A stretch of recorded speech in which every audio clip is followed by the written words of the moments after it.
Buenas tardes a cada una y cada uno de los presentes. Mi nombre es Natalia Reynoso, secretaria de la AEU, y en nombre de la Asociación de Estudiantes Universitarios Oliverio Castañeda de León y de las organizaciones aliadas, damos inicio a este segundo foro con la intención de plantear un tema que no es nada fácil de abordar. Pero ante la situación, vemos la necesidad de establecer un diálogo crítico e intelectual sobre las distintas perspectivas, sobre los conflictos sociales que surgen en torno al territorio de Petén y los proyectos arqueológicos dentro de áreas protegidas en el Petén. A continuación, le doy la bienvenida al moderador de hoy, Sergio González, biólogo graduado de la Universidad del Valle, quien se ha enfocado en los monitoreos de biodiversidad genética para la conservación. En su experiencia menciona que ha estado interesado fuertemente en la dimensión social de la conservación de la biodiversidad. Actualmente es investigador del Centro de Estudios Ambientales y Biodiversidad de la UVG. Así que bienvenido, Sergio, y bienvenido a los ponentes. Muchísimas gracias a las organizaciones que están haciendo esta articulación tan importante que es para la AEU, hacer este tipo de foros interdisciplinarios. Entonces, muchísimas gracias y muchísimas gracias a los participantes, a los ponentes de hoy. Así que bienvenidos y muchas gracias.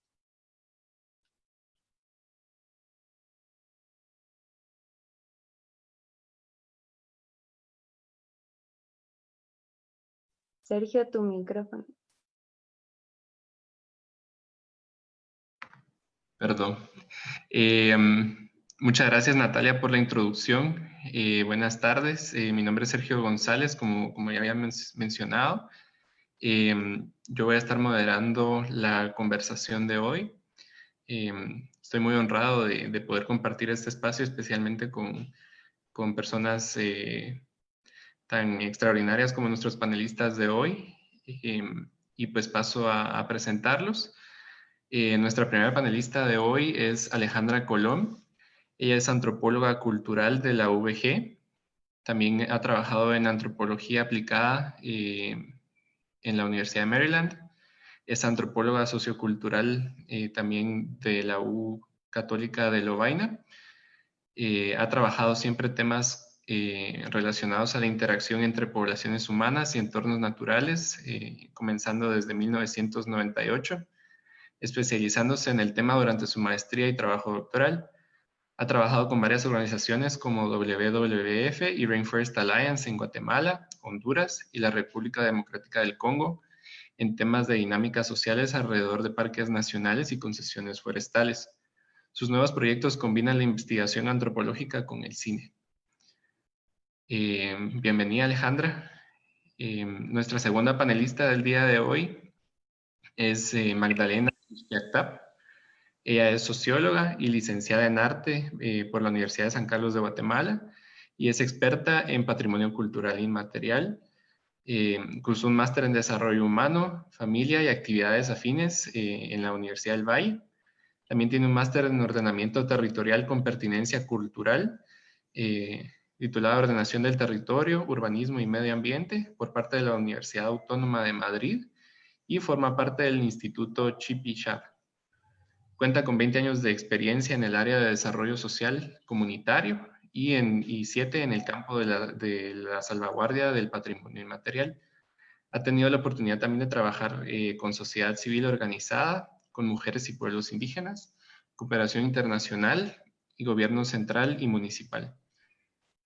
Bienvenida, Magdalena. Es un gusto que estés acá también. Y también pasamos pues a la presentación de nuestro tercer panelista de hoy, Francisco Castañeda Moya. Él es biólogo por la Universidad de San Carlos de Guatemala, cuenta con una maestría en manejo de espacios naturales protegidos de la Universidad Autónoma de Madrid, posee alrededor de 17 años de experiencia en la gestión de la diversidad biológica del país, además de haber cursado varios cursos de especialización en recursos hídricos y manejo integrado de zonas marino-costeras. Aparte de esto, también fue director del Centro de Estudios Conservacionistas de la Universidad de San Carlos hasta hace poco. Y pues, bienvenido, Francisco. Este será nuestro panel de hoy. Y pues, sin más tardanza, pasamos a abrir la discusión un poco. Tenemos algunas preguntas introductorias para dar un poco de contexto a la problemática de hoy, que es el conflicto social que se ha desencadenado en diversos contextos de la RBM.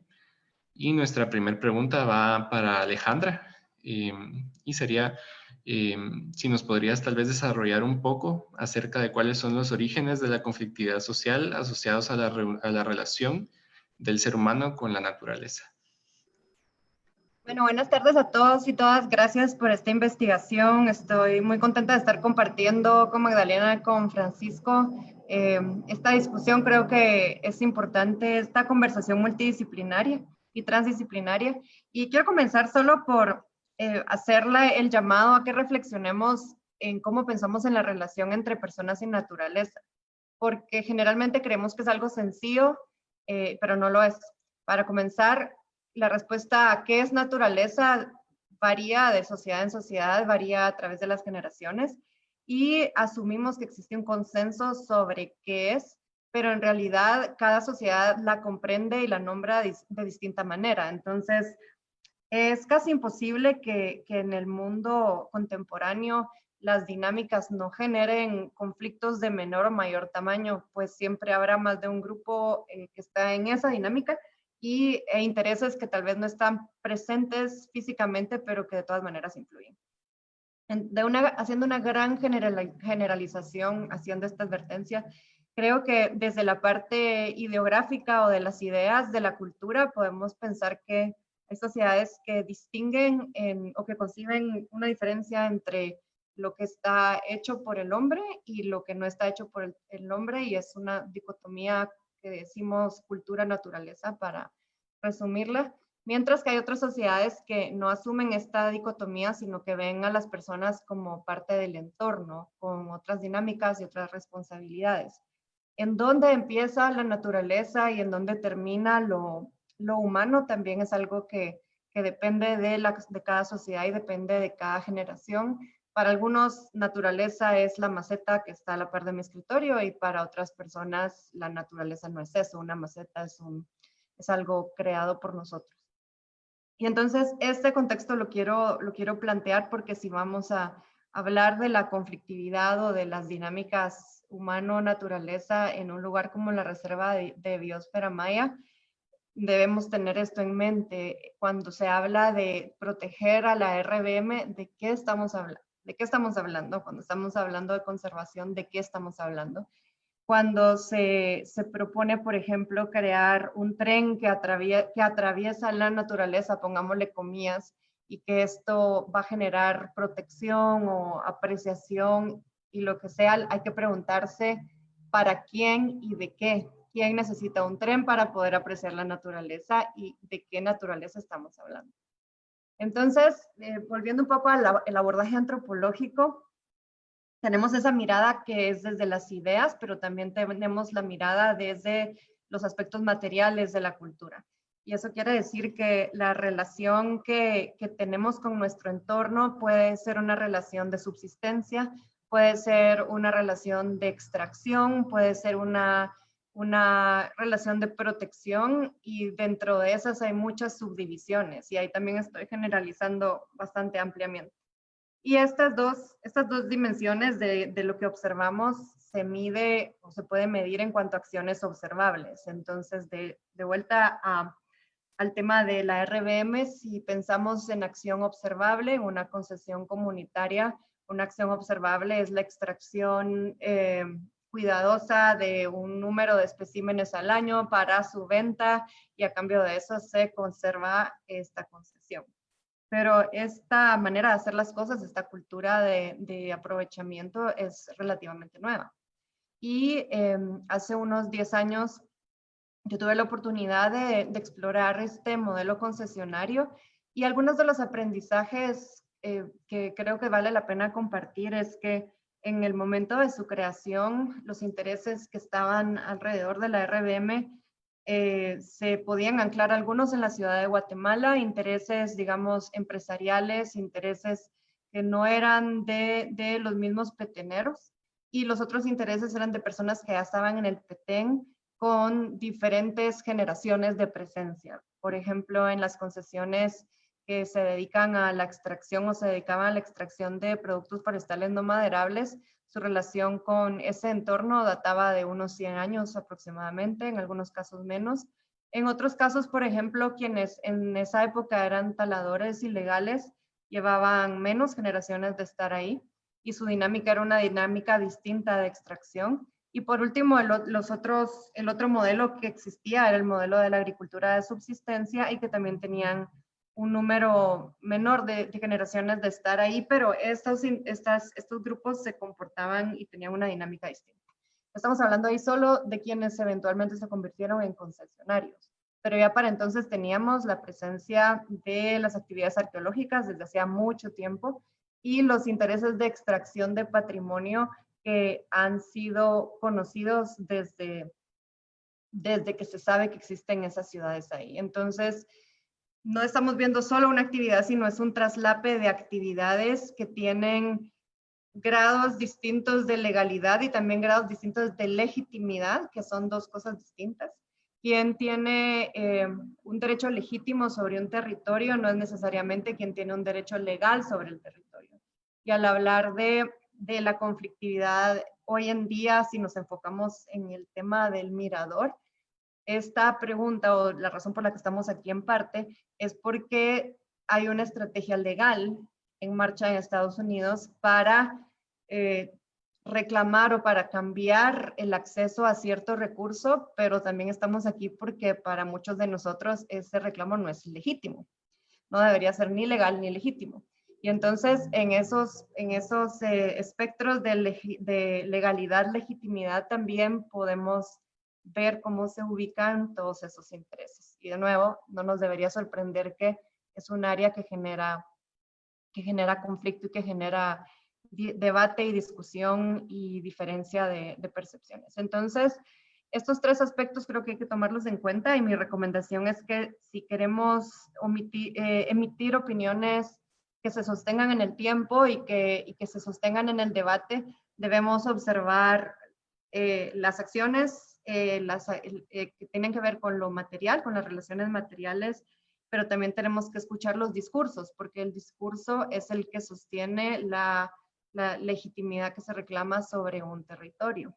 Y al hacer eso, preguntarnos, para mí que es una pregunta fascinante, es por qué el discurso de alguien como Richard Hansen es tan atractivo en la ciudad de Guatemala entre las élites empresariales y entre las élites semi-empresariales, pero ¿por qué es un discurso tan atractivo? Y no podemos entonces hablar solo de Mirador, sino debemos hablar de nuestra dinámica nacional, en donde desde una visión de la élite se deslegitima el derecho de muchas poblaciones de administrar su territorio y de tomar decisiones sobre su territorio.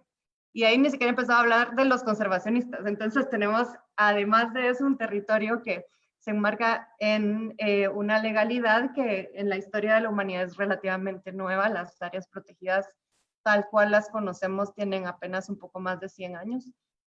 Y entonces estamos hablando de otro discurso y de otra visión de la naturaleza que parte de una mirada europea, estadounidense, pero que en cada país y en cada cultura ha tomado sus propios giros y ha identificado sus propios actores. Entonces, independientemente del tema de la conflictividad, creo que es un tema fascinante, pero también es un tema que nos interpela a todos los y las guatemaltecas porque aún siendo parte del territorio que llamamos el país de Guatemala, es un territorio que se desconoce y que ese desconocimiento tiene como consecuencia que se esté compitiendo por el acceso legal y legítimo hacia este territorio que es muy importante.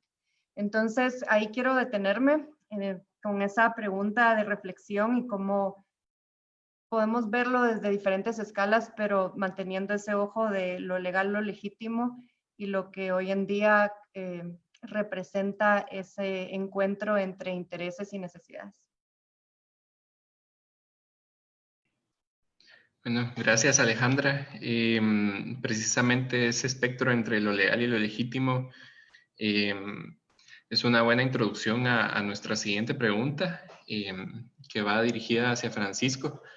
Es más que todo, pues, explorar un poco tu opinión al respecto de cuál ha sido la respuesta entonces institucional y también de todos estos intereses que están rodeando la RBM y los distintos parques que están ahí, las distintas áreas protegidas, los distintos recursos que se tienen, y cómo esto ha abonado a la conflictividad social que surge en estos territorios, ¿verdad? Bueno, primero que nada, muchas gracias por poder participar en este foro y estar con personas de la calidad de ustedes y los de los que nos oyen. Digamos, para responder tu pregunta, Sergio, creo que primero deberíamos de tomar en cuenta tres variables. Una es de qué estado estamos hablando, de cómo se genera o quién genera esa conflictividad, y lo otro es de qué institucionalidad estamos hablando. Cuando hablamos de qué estado y cómo se genera la conflictividad, vamos a ver una relación muy cercana. Tenemos un estado bipolar o al menos de personalidad múltiple, ¿no? Digamos, si no es de personalidad múltiple, es bipolar, que utilizó Petén como una válvula de escape, mandó a mucha gente a colonizar el Petén, pero que después los abandona y los deja a su suerte, y muchos lugares de Petén al final del día se convierten en territorios sin ley. Tenemos un estado cooptado que genera condiciones de empobrecimiento y desigualdad, y por ende esto va generando más conflictividad. Entonces, digamos, vemos que la conflictividad de alguna manera viene también del estado en donde estamos. Y otro ejemplo de eso sería cómo se ha permitido la expansión de la palma africana en el Petén. Incluso se han cambiado los instrumentos de gestión ambiental, o lo que norma estos instrumentos los han facilitado para poder permitir esta expansión. Y lo que vemos con esta expansión de plantaciones de palma africana es que empujan a la gente que vivía en la zona sur del Petén, la empujan hacia la parte norte, que es justo donde está la reserva de biosfera maya. Vamos, otro ejemplo más de este estado bipolar y cooptado fue la aprobación de la modificación, ampliación del contrato petrolero de Perenco dentro de Laguna del Tigre. Si, digamos, no podemos entender la problemática y la conflictividad social que hay hoy dentro de Laguna del Tigre sin la actividad petrolera, sin la aprobación inicial y después el haber permitido una renovación, modificación y ampliación de ese contrato, que vale la pena mencionar que lo subsidiamos, la extracción de ese petróleo lo subsidia el Estado de Guatemala a través de la devolución de 43 rubros del presupuesto que el Estado de Guatemala le devuelve a la compañía petrolera, que equivalen más o menos al presupuesto anual de CONAP.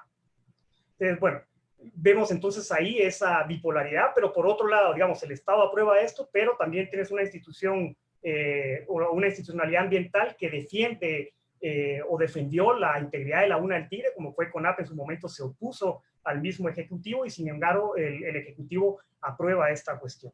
Bueno, si hablamos entonces de la institucionalidad, tenemos que es una institucionalidad que de alguna manera se rige por leyes que se traslapan, por políticas también que tienen mucho traslape entre ellos, y acciones incoherentes. Volvemos a mostrar esa bipolaridad del Estado. Por un lado tenemos al MAGA fomentando ganadería e incluso uso de fertilizantes, etcétera, dentro de zonas en donde ese tipo de actividad no se permite dentro de áreas protegidas, y por el otro lado CONAP haciendo lo que puede para tratar de conservar estos ecosistemas. Si hablamos específicamente de la institucionalidad ambiental y la que está vinculada a las áreas protegidas, digamos, ¿con qué condiciones pueden dar una respuesta? Primero, vemos que tienen un presupuesto limitado para poder cumplir su función. De hecho, es imposible que la cumplan con el presupuesto que tienen. Si juntáramos toda la institucionalidad ambiental, eso, digamos, en términos de presupuesto, sería menos del 1.4% del presupuesto general del Estado. En otras palabras, es un presupuesto ridículo. Si vemos que la sociedad depende de la matriz ambiental para sobrevivir, para garantizar una calidad de vida, el que se invierta menos del 1.4% de ese presupuesto en mantener esa matriz ambiental es absurdo. Y si hacemos un análisis a dónde va esa inversión, digamos, de la inversión en términos de ambiente en el país, va principalmente a incentivos forestales. Si sumáramos toda el área que está incentivada a través de estos incentivos forestales en Guatemala, no ni siquiera equivaldría a menos de 5 años de las tasas de deforestación del país.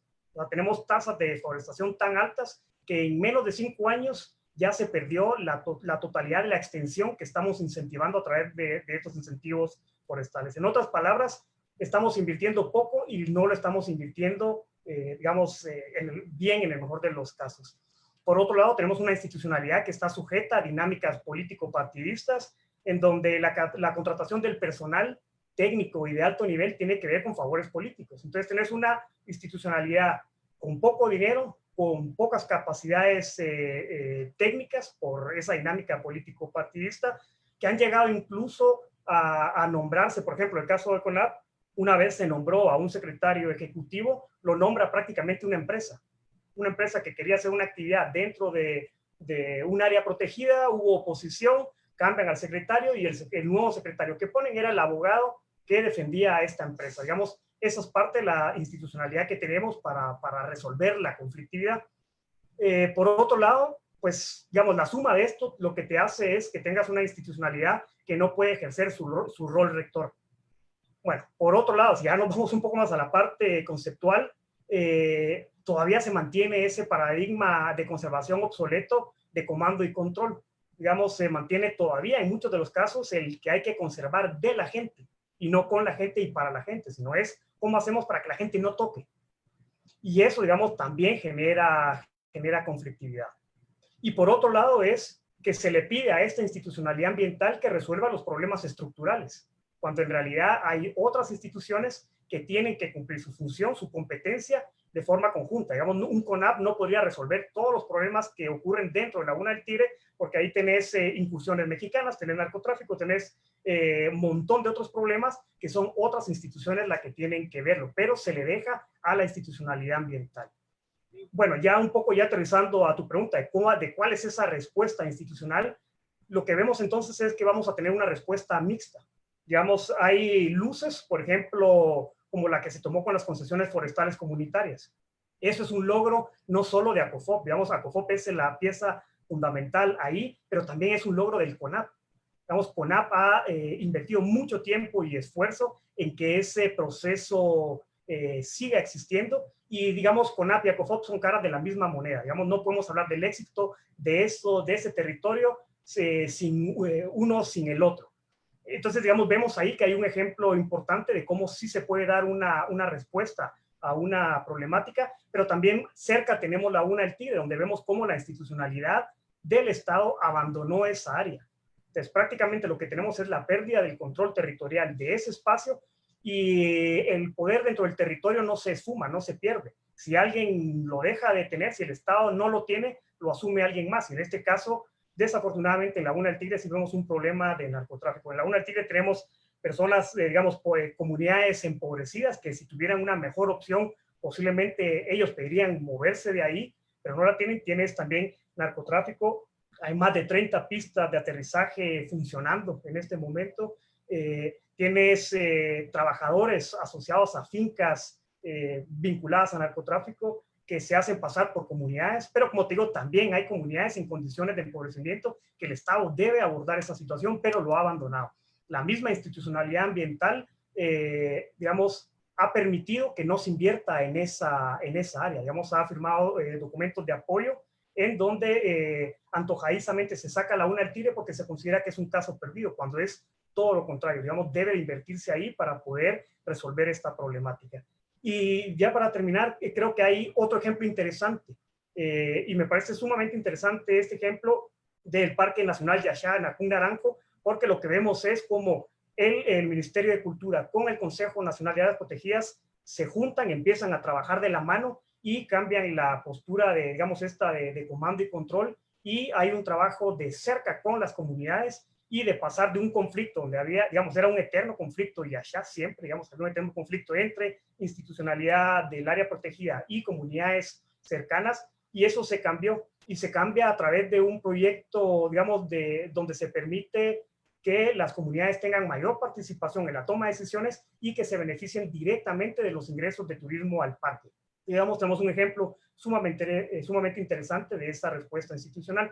Y mi conclusión de esa respuesta institucional es que cuando el Estado ha volteado a ver a las comunidades y trabaja de la mano con ellas, tener mayor probabilidad de éxito. Digamos, y eso posiblemente lo vamos a discutir más adelante con el proyecto que se pretende en Mirador. Si no se toma en cuenta a la población local, está condenado al fracaso. Digamos, ya vemos o ya hemos visto estos dos ejemplos de cómo sí funciona una intervención de este tipo. Estamos hablando de más o menos un proyecto similar, un sitio arqueológico donde hay visitación, solo que la diferencia es que comunitarios locales tienen acceso a una mayor participación a toma de decisiones y beneficios directos de ese aprovechamiento. Y las concesiones forestales, por supuesto, ¿no? Un caso bastante exitoso al respecto.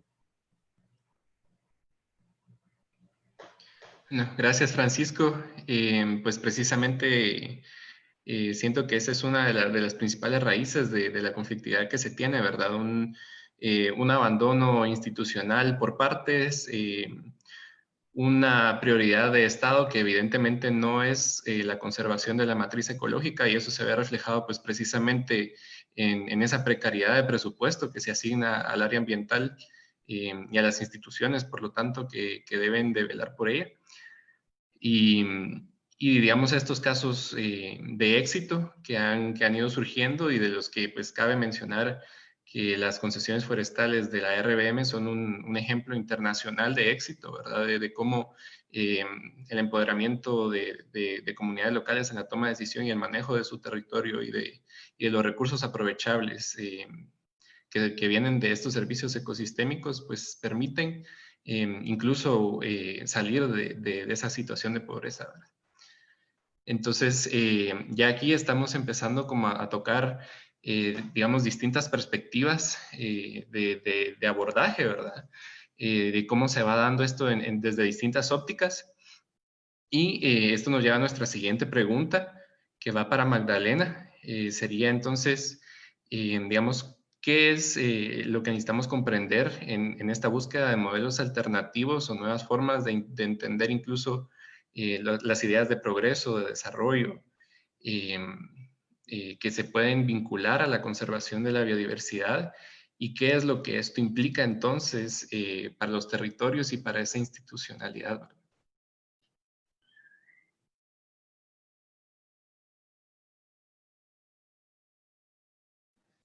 Perdón, Magdalena, está apagado tu micrófono. Aquí está. Yo creo que ya. Shekiji Bunogel, con el permiso de las abuelas y de los abuelos quechís, porque son ellos los que deberían de hablar. Yo soy Quicheca Chiquel, efectivamente, conozco el territorio, porque he trabajado por diversas razones en el territorio, y al final soy parte, y ellos y nosotras somos parte de un pueblo ancestral a quien sistemáticamente se le violan los derechos colectivos y los derechos que tenemos en los territorios. Es un elemento muy importante. O sea, el tema del pueblo quechí, efectivamente, es una violación sistemática a sus derechos. La forma en que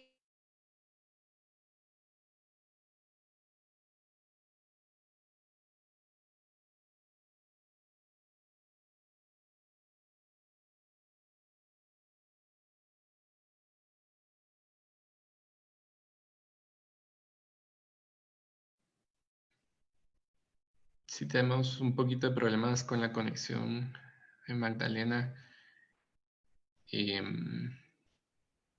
Ahorita los vamos a resolver.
Bueno,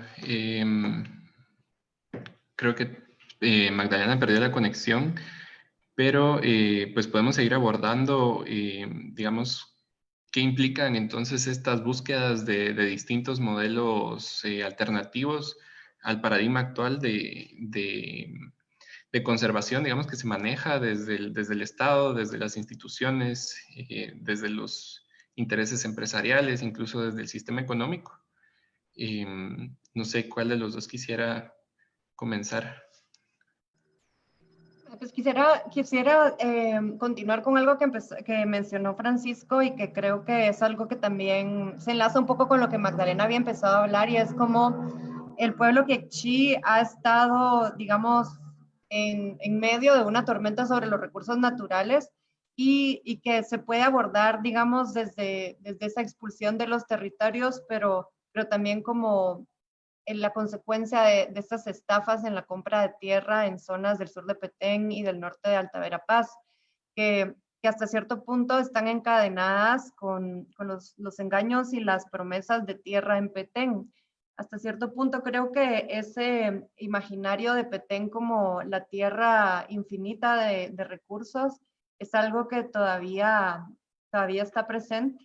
Y escuchando un poco a personas en municipios como Chisec, que están, digamos, en esa frontera con Petén, se escucha muchísimo de esa presión para la venta de tierras para el cultivo de palma, pero también de la promesa de ofrecerles o ubicarlos en territorios en el norte, en el centro de Petén.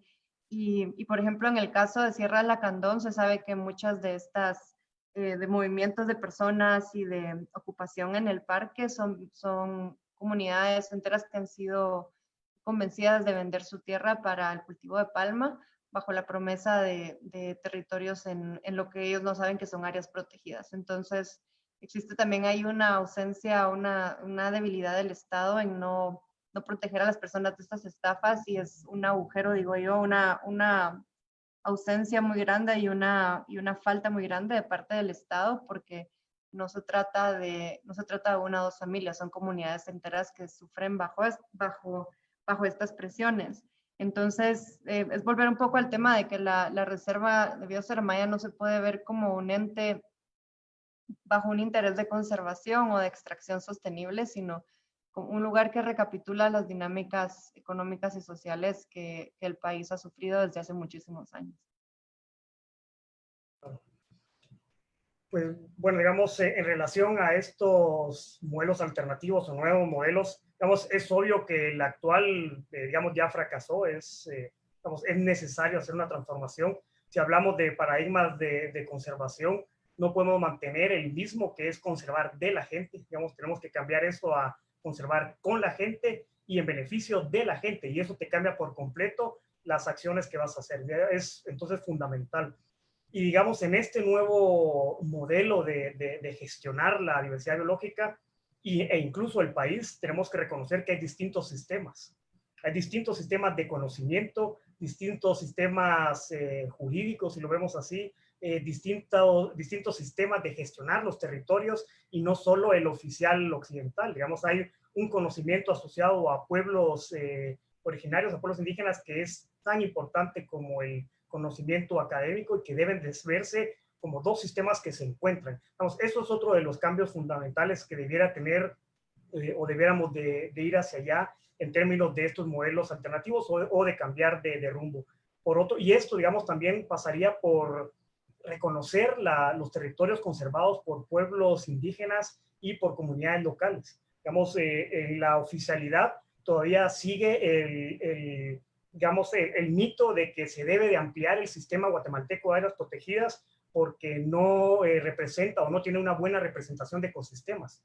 Y si mientras mantengamos esa lógica, lo que vamos a ir a hacer es ir a generar más conflicto. Lo que toca en este caso, por ejemplo, es reconocer que existen otras formas de gestionar los territorios, que son las tierras comunales digamos, o estas tierras gestionadas por pueblos indígenas y comunidades locales, que son incluso más diversos en términos de ecosistemas. Si podemos entonces unir estos dos sistemas, el de áreas protegidas con el sistema de tierras comunales o el sistema de estos territorios conservados por pueblos indígenas y comunidades locales, podríamos aumentar la representatividad de ecosistemas sin llegar a una conflictividad. Pero eso implica un reconocimiento del Estado. Y no solo reconocer la parte del territorio, la tierra tal cual, digamos, sino reconocer los distintos modelos de gobernanza, que también ese sería otro tema al cual debemos de ir, digamos, de abandonar un poco estos sistemas de gobernanza que son centrales y estatales únicamente a uno más parecido a una red en donde hay mucho mayor participación de actores locales. Y, digamos, algo que debe cambiar también es el tema de los estudios de impacto ambiental, toda la parte de instrumentos ambientales, en vez de ser un instrumento para la toma de decisiones del Estado en el largo plazo, se convierten en un mero trámite sujeto otra vez a una cooptación de Estado, a sistemas de corrupción, en donde alguien puede ser ministro de Ambiente y tener su propia empresa y entonces no hay estudio de impacto ambiental que se apruebe si no pasa a través de esta empresa. Entonces, digamos, eso sería así a muy grosso modo algunas de los cambios que deberíamos de tener en buscar este nuevo modelo. Y esto unido también, digamos, lo de los estudios de impacto ambiental, unido a la obligatoriedad de la consulta previa, libre e informada. Digamos, no puede ser que dentro de un territorio ocurra un gran proyecto en donde los últimos en beneficiarse sean los pobladores locales.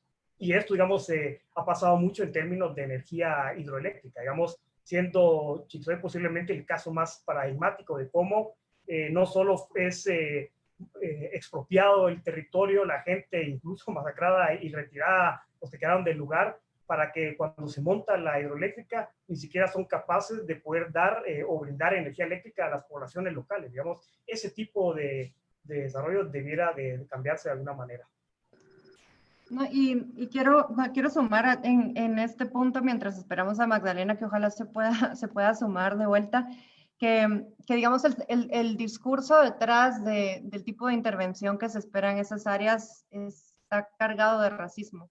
Y cuando escuchamos, digamos, los discursos de Pacunam, de Fares y de los grupos que tienen interés en apoyar esta idea de volver a Mirador este destino turístico, es imposible pasar del primer párrafo sin escuchar cosas como es que las personas no saben manejar sus recursos o sin la privatización va a desaparecer. Y últimamente por esto del lío he estado entrando en diferentes discusiones y debates. Y por ejemplo, las personas que están a favor de que Hansen y las empresas se hagan cargo, ni siquiera saben la diferencia entre el ecosistema de Laguna del Tigre y el del bosque.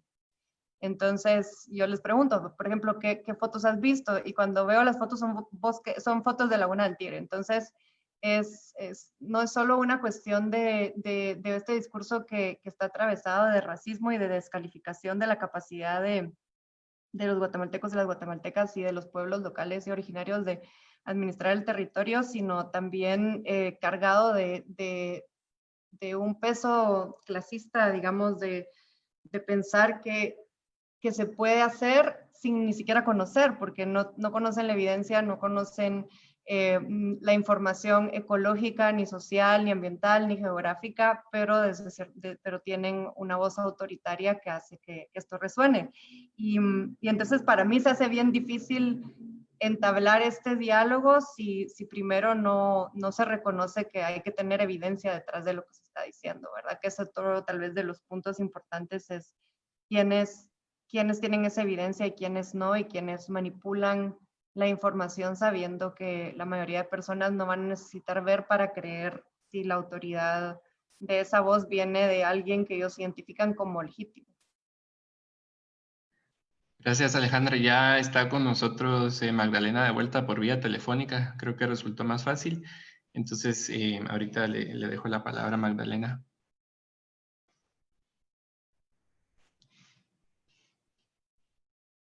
Magdalena, ¿me escuchas?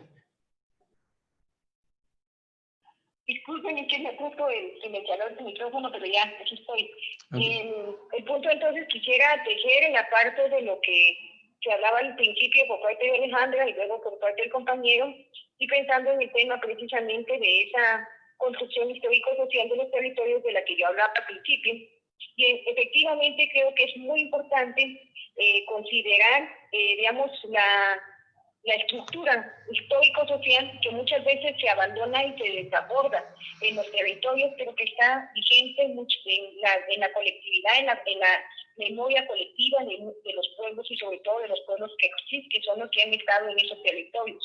Las dinámicas creo yo que también, las que yo hablaba al principio en los primeros momentos, es el tema de la internalización del racismo, de la cual no nos podemos apartar en el análisis, porque precisamente esa internalización del racismo ha conllevado que muchos de los elementos socioculturales, muchos de los elementos filosóficos, políticos de los pueblos como tal, se vean afectados y se vean trastocados, sobre todo cuando estamos hablando de la juventud, ¿verdad?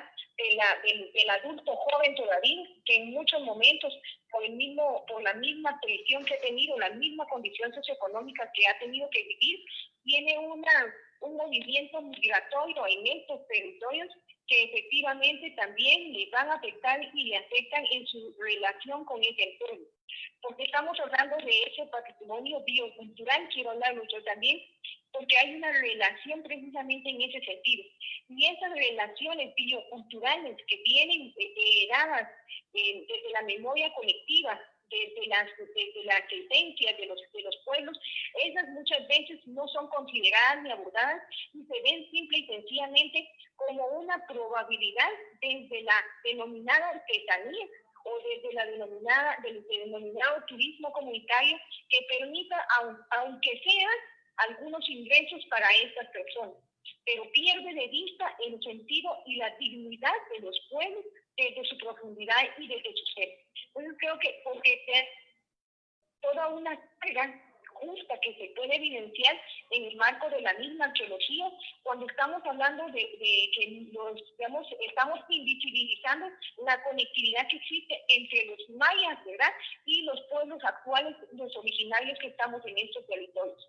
Esa misma dinámica, esa misma lógica de invisibilizar esa conexión de los pueblos en su historia, efectivamente hace que se promuevan todas estas estrategias que al final lo que van a generar es un aumento en la conflictividad social en los territorios. Creo que es muy importante entonces preguntarnos si las propuestas que se tienen y que se han tenido efectivamente están dando una respuesta digna efectivamente para los pueblos, que va más allá de tener la economía, que es donde nos basamos regularmente cuando hacemos todas estas propuestas en relación a la generación de ingresos. Y de dicho sea del otro paso, también creo que los pueblos no están desabordando esa parte de esa defensa del territorio. Cuando están hablando de la defensa del territorio, no están hablando solo de la tierra, y eso creo que es otro elemento muy importante que hay que dejar en la mesa. Cuando hablamos de la defensa del territorio, estamos hablando de la vida, y cuando hablamos de la vida, hablamos de todo el ecosistema.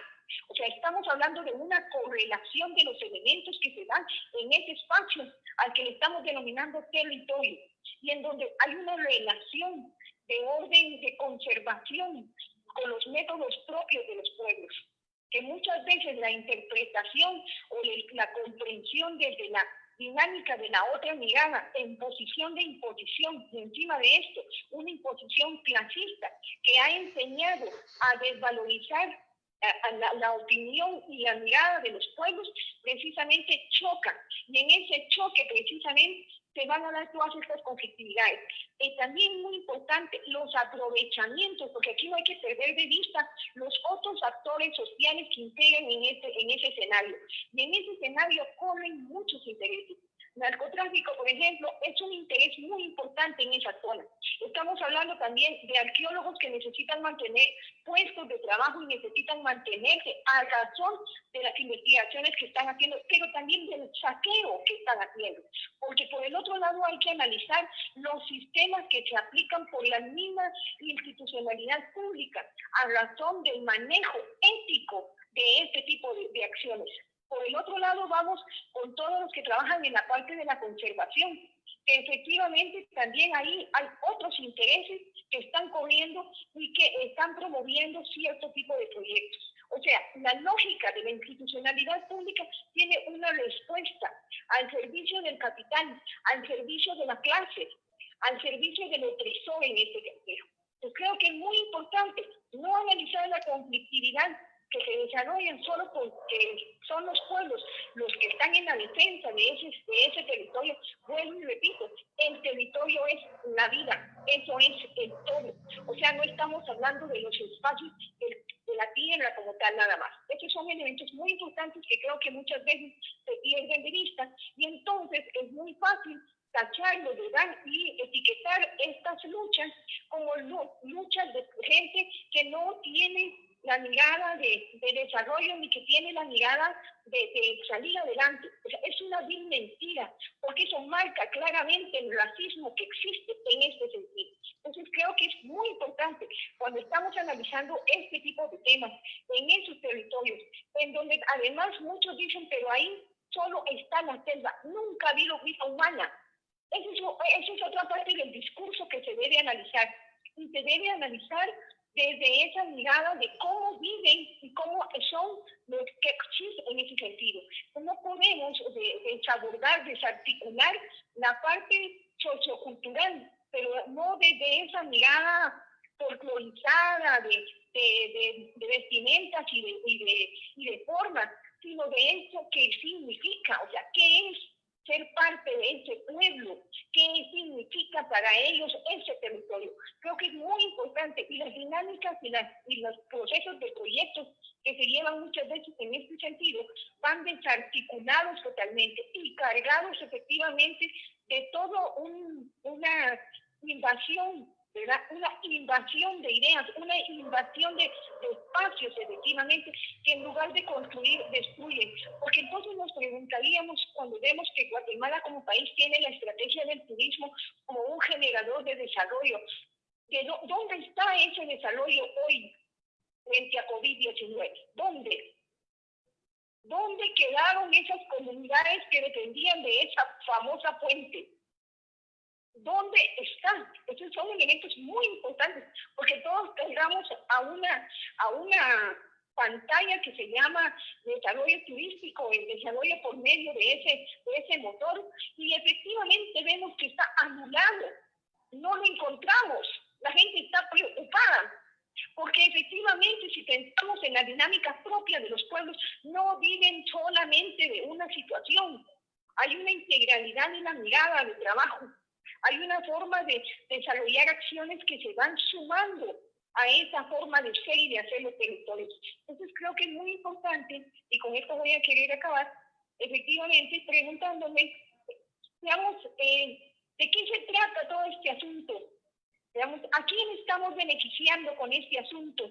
Y por qué nuevamente la injerencia extranjera vuelve y toca a estos territorios. O sea, ¿qué pasa hoy en esos territorios? ¿Qué es lo que buscan hoy en esos territorios? Eso sería mi Gracias, Magdalena. Yo creo que es muy importante pues esa interpelación también hacia el pensamiento hegemónico que predomina en la institucionalidad, en la academia, de nosotros también como conservacionistas, ¿verdad?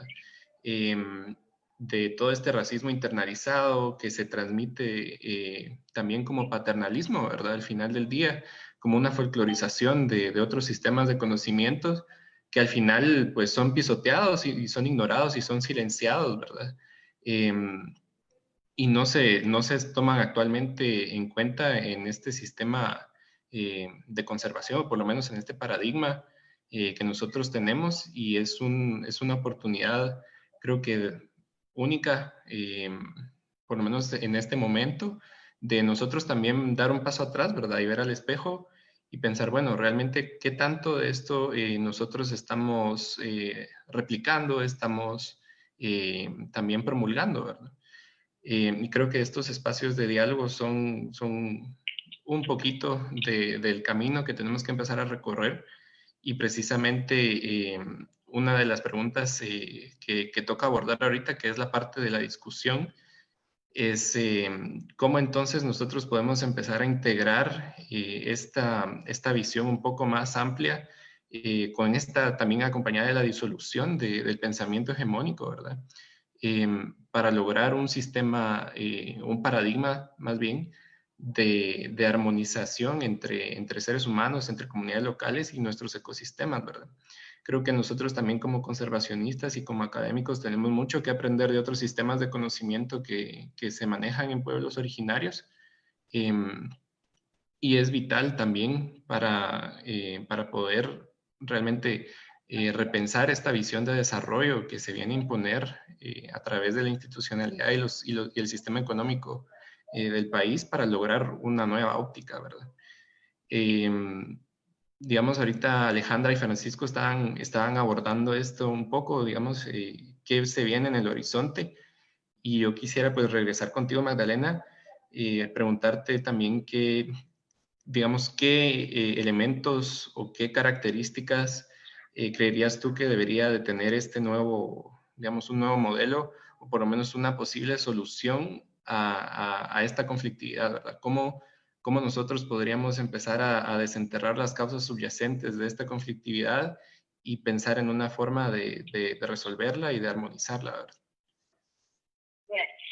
Bueno, creo que no quisiera sumarme a pensar en un nuevo paradigma, porque creo que habría que deconstruir mucho los modelos que se van promoviendo, ¿verdad? Pero también quisiera hacer la mirada desde esa posición de los pueblos, ¿verdad? Desde ese desarrollo endógeno, pero también consciente que efectivamente se han permeado muchos, por eso hablo de la internalización del racismo con mucha fuerza, porque estoy consciente que se han permeado también en las comunidades, porque han sido, no de hoy, sino de siempre, el tema de la opresión y la utilización. Y ahí quiero ir poniendo otro elemento en esa reflexión de un nuevo modelo. No podemos ver debajo la capa que se ve o lo que vemos encima, digamos, en este momento de la tierra, es precisamente a las comunidades a quienes se les ataca y se les achaca y se les hace saber como que son los que están saqueando y como los que son los que están destruyendo, por ejemplo. Y voy a poner un ejemplo muy rápido. Por ejemplo, muchas veces yo he visto cuando sacan el tema de no el trabajo de la niñez, por ejemplo, y la foto primera que te ponen es un niño trabajando con su papá en el campo. O sea, eso dice no a la explotación de la niñez.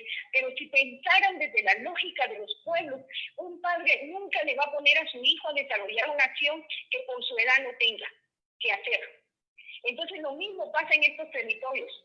Hay acciones que los pueblos realmente desarrollan que son en el manejo de esa conservación, pero la utilización de ese imaginario, de esos estereotipos puestos sobre los pueblos, no permiten ver, y por eso hablo de los otros intereses, que efectivamente hay otros intereses detrás de esto que muy bien utilizan precisamente toda esta otra situación.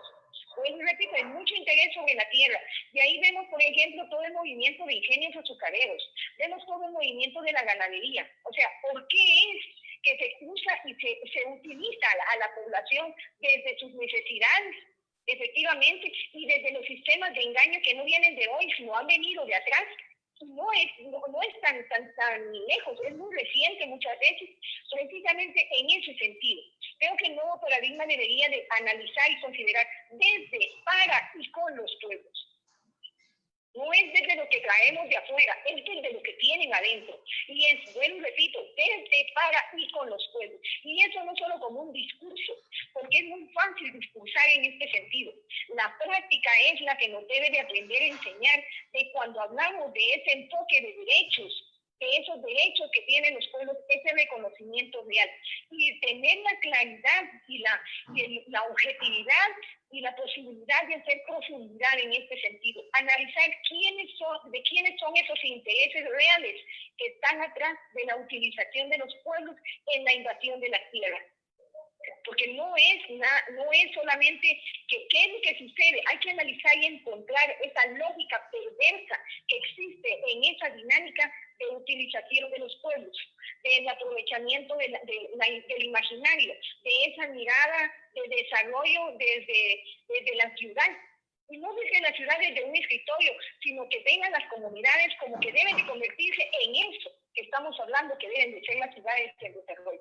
Pero eso no es real. Si los pueblos, efectivamente, si lo poco, lo mucho que se conserva aún en este país, En materia de todo el ecosistema que tenemos, efectivamente tiene que ver en dónde están los pueblos y en dónde están esos elementos que todavía se conservan. Creo que aquí hay elementos muy importantes. Hay una correlación que hay que analizar, digamos, muy importante entre la forma de ser y hacer las cosas, sin perder de vista, vuelvo y repito, la permeabilización que se ha dado de los sistemas occidentales en las comunidades, en la memoria colectiva de los pueblos, en esa internalización del racismo, porque la escuela ha sido un muy buen operador. El sistema de salud ha sido un muy buen operador. El Estado mismo ha creado esas herramientas para precisamente abortar la posibilidad y nuevamente remarcar esa invisibilización y esa desvalorización, que lamentablemente en la subjetividad de las personas, porque somos humanas todas, ¿verdad? Entramos y nos toca también. Una comadrona que hoy no puede atender un parto porque resulta que tiene que tener un carnet, y si no tiene el carnet no entra. Eso es parte de un sistema occidental, ese se llama control. Pero no entienden el sistema de salud que existen en las comunidades. Y ahí, en donde estamos hablando en la RMM precisamente, en todo ese territorio, hay mucha sabiduría en ese sentido también. El manejo del uso de las plantas, el manejo del uso de los animales, el uso de los calendarios como tal, la significancia que va más allá de esos juegos esotéricos de adivíname quiénes son las cartas. No estamos hablando de eso, estamos hablando de una correlación de la naturaleza con el hombre, estamos hablando de un respeto por ese entorno donde vivimos, por ese respeto también al ser que vive en ese lugar. De eso estamos hablando, del entendimiento de que cada persona tiene un lugar, tiene una posición. Ese modelo de desarrollo debe ser, vuelvo y repito, desde, con y para los pueblos. No es desde, con y vamos a ver si te queda, vamos a ver si te gusta. No, eso no sirve. Por eso no va a funcionar en este país ese tipo de modelos. Entonces creo que es muy importante reflexionar por dónde estamos caminando. Repito, no puedo perder de vista porque tampoco voy a caer en la idealización, pero sí voy a decir claramente que tenemos esa posibilidad de construcción que se ha demostrado y se puede demostrar. Sí, solo sí permiten que los pueblos tomen las decisiones. Sí, solo sí nos vemos como sujetas de derechos. Sí, solo sí te veo tú a tú. Creo que es una cosa que es muy importante en el sentido de los que vamos a las escuelas y en el sentido de los que no fuimos a las escuelas, pero tenemos la práctica total del día a día que nos hace saber en esa correlación de cómo mantener ese ecosistema. Ahí me quedaría yo en este momento. Gracias, Magdalena. Entonces yo ahorita pues aprovecharía tal vez para ver si Alejandro y Francisco quisieran complementar un poco lo que acabas de mencionar. Si les parece bien, entonces podemos pasar también a la fase de preguntas. Ahorita está rapidito. Digamos, aquí hay una pregunta que va para Alejandra. También cuestionando entonces cuál es el rol de las élites empresariales y su relación con Pacunam, por ejemplo.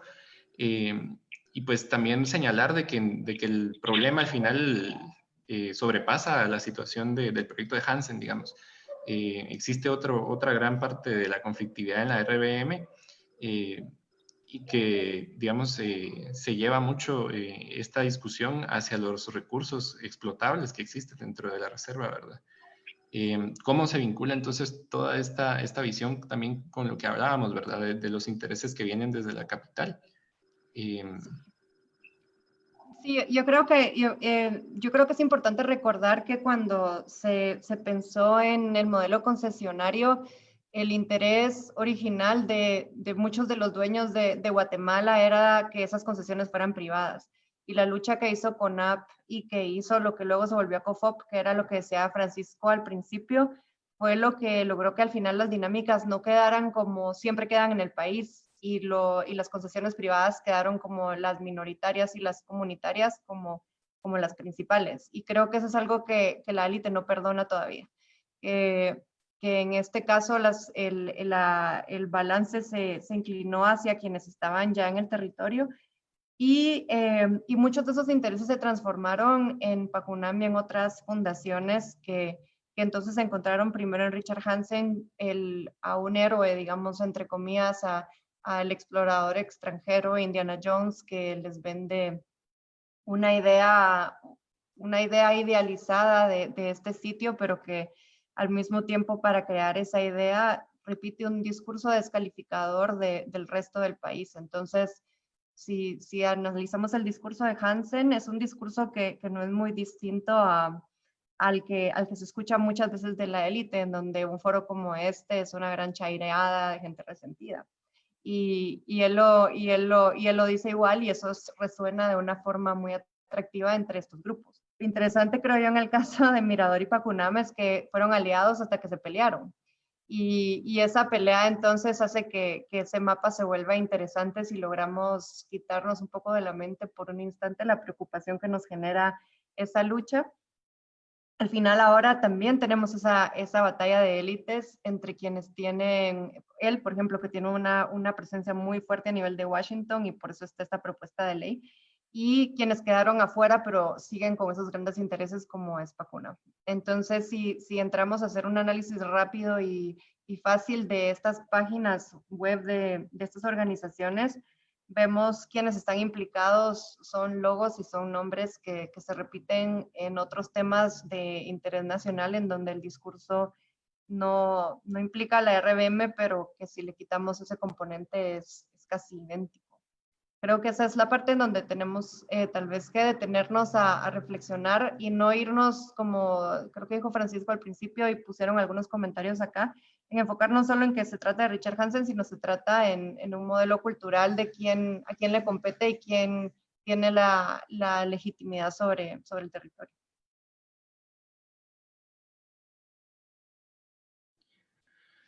Gracias, Alejandra. Luego hay otra pregunta que dice, entonces, ¿cómo es posible que estas iniciativas y estos intereses externos se posicionen también en nuestra sociedad con respaldo del gobierno y a costa del bienestar humano y también con apoyo empresarial y estatal, ¿no? Entonces, esta pregunta va más dirigida para Francisco. Bueno, un poquito complejo, ¿no? Digamos, o sea, ¿por qué toman tanto eco? Porque creo yo, hay una posibilidad de hacer negocios por parte de los mismos, digamos, con lo que se hablaba antes de estas élites empresariales, o sea, el rol que han tenido siempre es de ser grandes señores feudales y utilizar este país como una finca y poder acceder a recursos y a ingresos, ¿no? Sin importarle la gente, ni el ambiente, ni nada. Digamos, ¿por qué hace eco esto? Porque efectivamente, digamos, sí es un lugar impresionante. Digamos, cualquiera que haya ido a Mirador podrá ver que es un lugar impresionante, es una combinación de muchas cosas, de cultura, digamos, de historia, de esta matriz ambiental, la Reserva de Biosfera Maya. Digamos, es algo que sumamente, digamos, que llama mucho la atención. Puede generar ingresos y, como te digo, o sea, ¿por qué hace eco? Justamente por eso, porque, digamos, tenemos una cuestión excepcional y pues obviamente aquí las élites han tratado de hacer negocio de esta situación.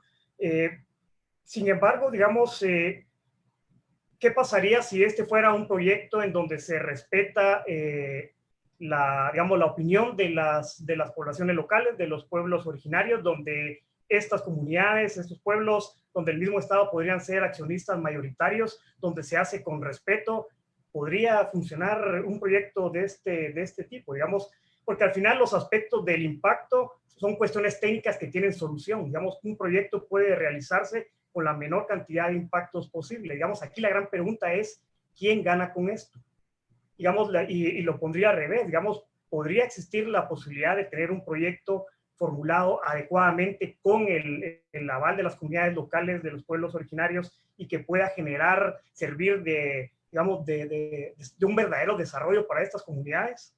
Digamos, si fuese así, ¿por qué no apoyarlo? Digamos, yo creo que, y eso otra vez, o sea, volvería a llamar la atención. O sea, ¿por qué? Porque tenemos una combinación perfecta casi de muchos elementos, pero también es una oportunidad, si se plantea bien, de hacer algo en beneficio de las comunidades que están por ahí.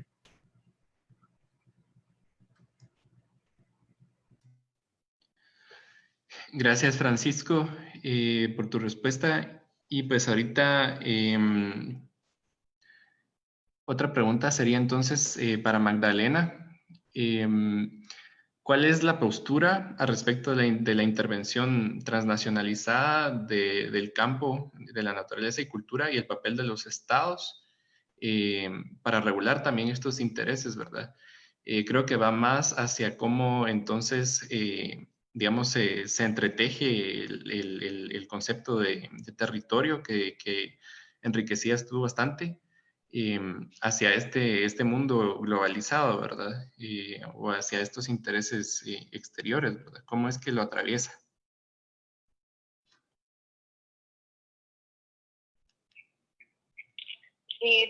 Tratando de dar respuesta a la pregunta, creo que el tema de la, digamos, de un mundo globalizado y toda una economía neoliberal van a dar respuesta un poco a por qué es que efectivamente va a haber un choque y va a haber una conflictividad, efectivamente, con las miradas de los pueblos y de su defensa del territorio frente a lo que las empresas están proponiendo, ¿verdad?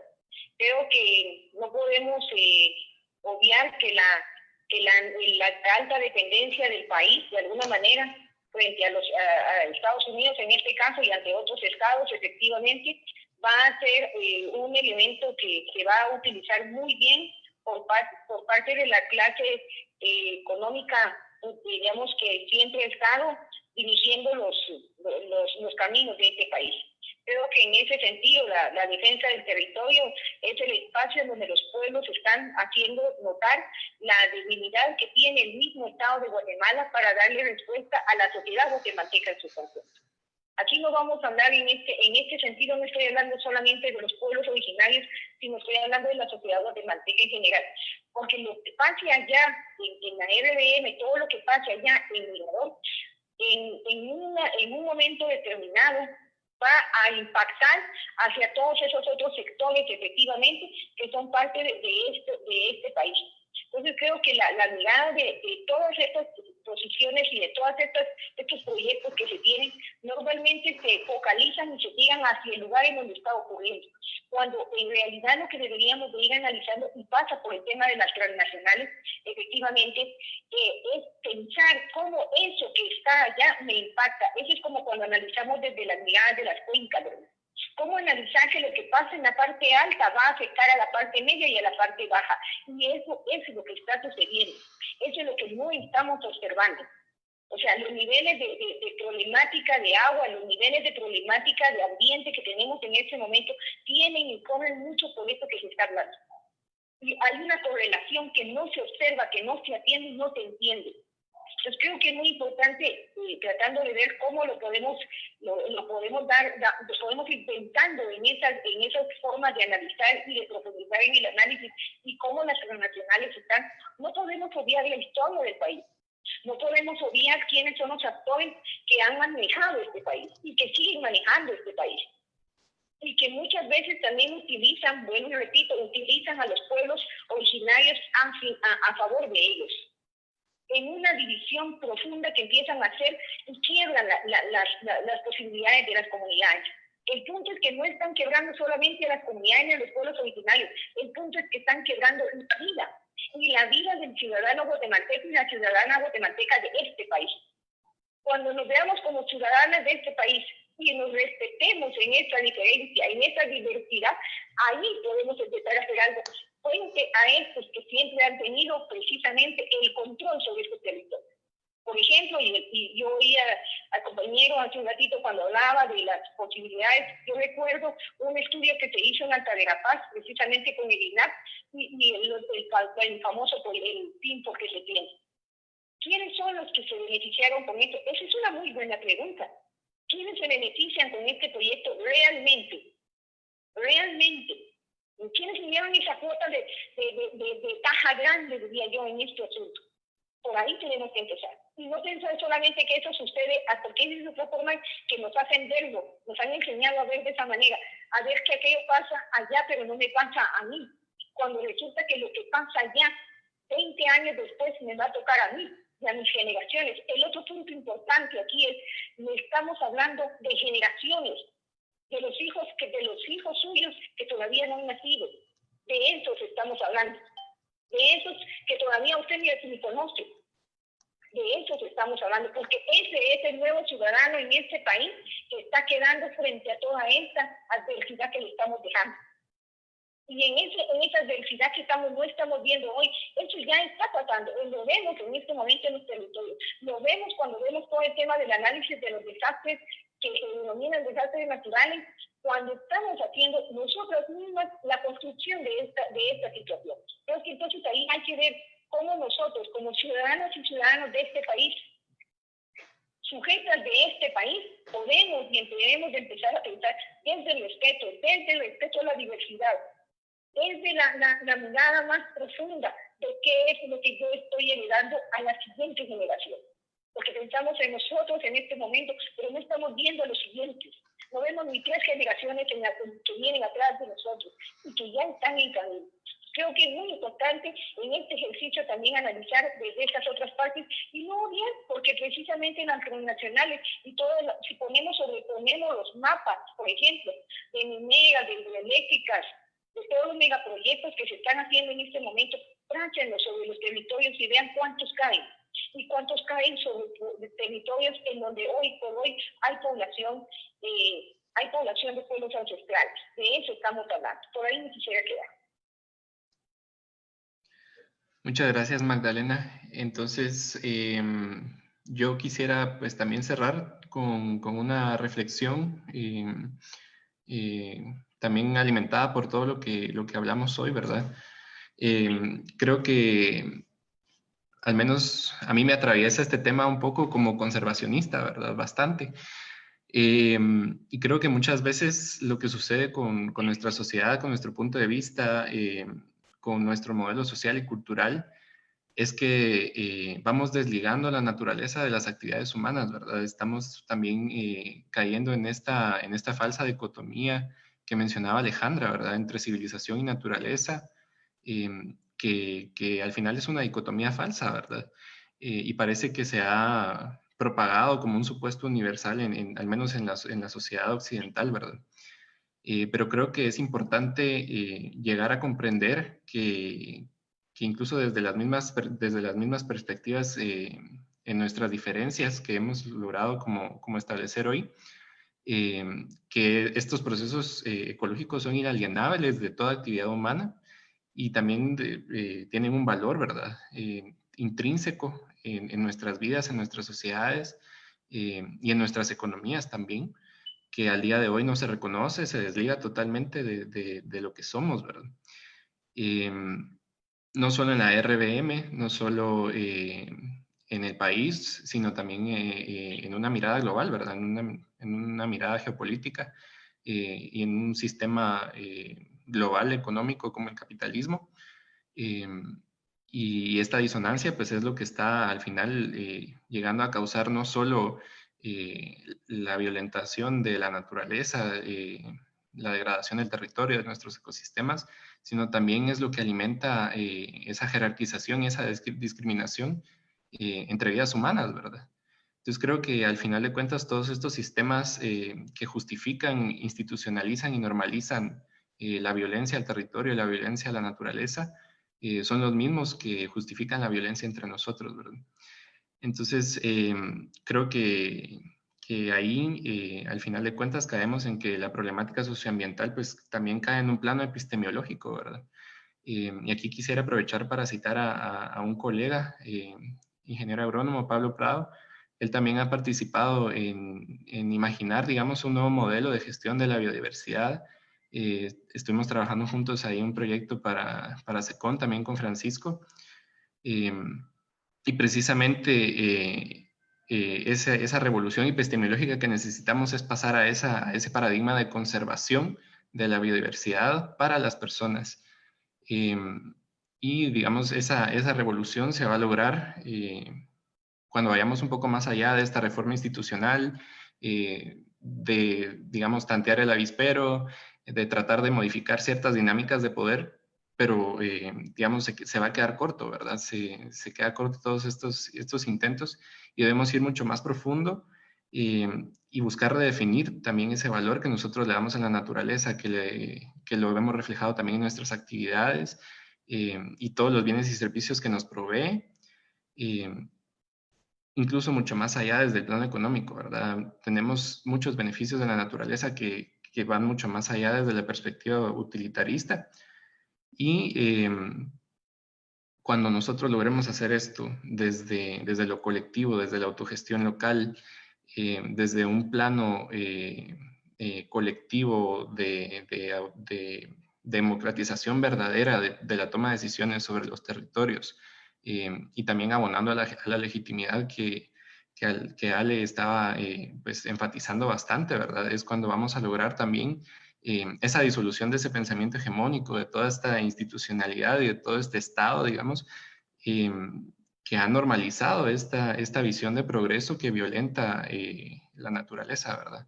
Y solo cuando logremos hacer eso, vamos a poder reestructurar pues, nuestra concepción del poder, de nuestros sistemas sociales, económicos y culturales, para integrar el bienestar humano y el de nuestros ecosistemas en una verdadera visión de buen vivir, ¿verdad? Entonces, esa es digamos, la reflexión que yo quería hacer ahorita al final. De realmente pensemos qué tan profundo tenemos que llegar, ¿verdad? Para lograr, digamos, armonizar todas estas ópticas que hemos estado presentando hoy y cómo podemos lograr llegar a un punto en donde realmente tengamos una gestión de la biodiversidad democrática, incluyente, anticolonial, ¿verdad? Que creo que es algo que nosotros necesitamos en un país como Guatemala y también una vía de transformación social para lograr también pues, alcanzar ese desarrollo, ¿verdad? Que tanto se pregona. Y pues con eso quisiera cerrar, ¿verdad? O sea, recordando que esa dicotomía entre ser humano y naturaleza es falsa y que realmente nosotros, hasta vernos como parte de esa naturaleza, de esos ecosistemas, no vamos a lograr pues, conservarlos adecuadamente, ¿verdad?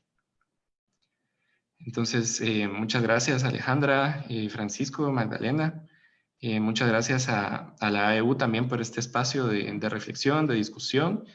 Y pues esperamos verlos también en los siguientes foros que van a haber. Se va a ahondar un poco más la discusión acerca del proyecto de la RBM de Richard Hansen. También viernes y sábado de la siguiente semana a las 5 de la tarde. Entonces, los esperamos y muchas gracias por acompañarnos. Muchas gracias. Gracias a todos y gracias por el espacio a la AEU.